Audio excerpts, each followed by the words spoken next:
Iba talaga pag si Lord na yung nagsabi na kailangan mo nang i-redirect ang life path mo.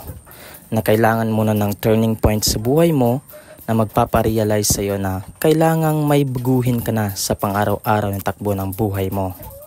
Na-realize ko na kailangan ko nang mag-invest for future at long-run plans para sa mga anak ko at sa buong pamilya ko.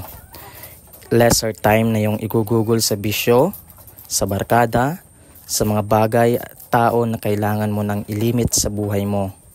Hindi na tayo bata at never nang babata pa. Trabahuhin na natin yung ngayon para sa magandang bukas. Kailangan na nating mag-focus sa negosyo, sa investments, sa pamilya.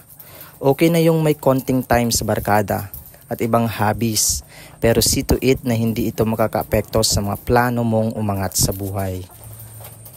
May mga uri ng tao na kailangan mong i-let go dahil toxic na ang kanilang presensya sa buhay mo. Mag-invest ka sa relasyong buhay at negosyo ang pinag-uusapan. Huwag matakot na mawala ng kaibigan dahil mananatili ang tunay at susuporta sa iyo sa buhay. Hindi sa lahat ng oras at panahon ay talo tayo. Minsan, kailangan nating madapa para makabangon at magsimula. Okay na yung ganun na nagkasala at hindi ka nagtagumpay sa unang subok.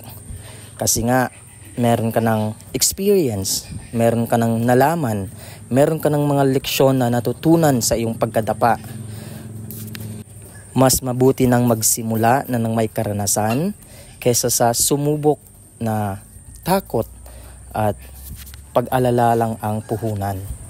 Pag nagmamanok ka talaga at nag-aalaga ng baboy or small backyard farming, meron talagang mga araw na sobrang pagod, lalong-lalo na kung kulang pa ang iyong mga facilities at mga equipment na mano-mano mo pang hinahakot yung tubig, tapos yung paglilinis ng mga dumi ng iyong mga alaga, at minsan ay masasabi mo ng parang wala nang improvement ang araw-araw. Sabi ko sa sarili ko, dapat i-realize ko na ang mga plans ko na mag-business. Ito ngang bumili ng RTL o mga layered chickens at mga fattening na baboy. Sabi ko pa nga sa note ko, take risk, start your business now. So ayun, nag-research din tayo about layered chickens at fattening, maintenance nila at kung may kikitain ba. Nanonood ng mga videos sa Facebook tungkol dito, din naghanap tayo ng puhunan at suppliers.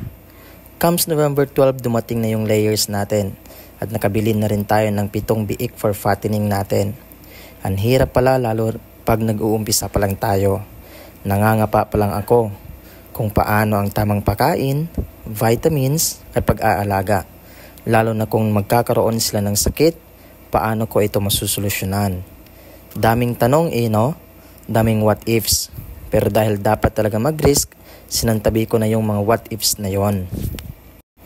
At heto ngayon tayo, patuloy sa araw-araw na pagdiskarte.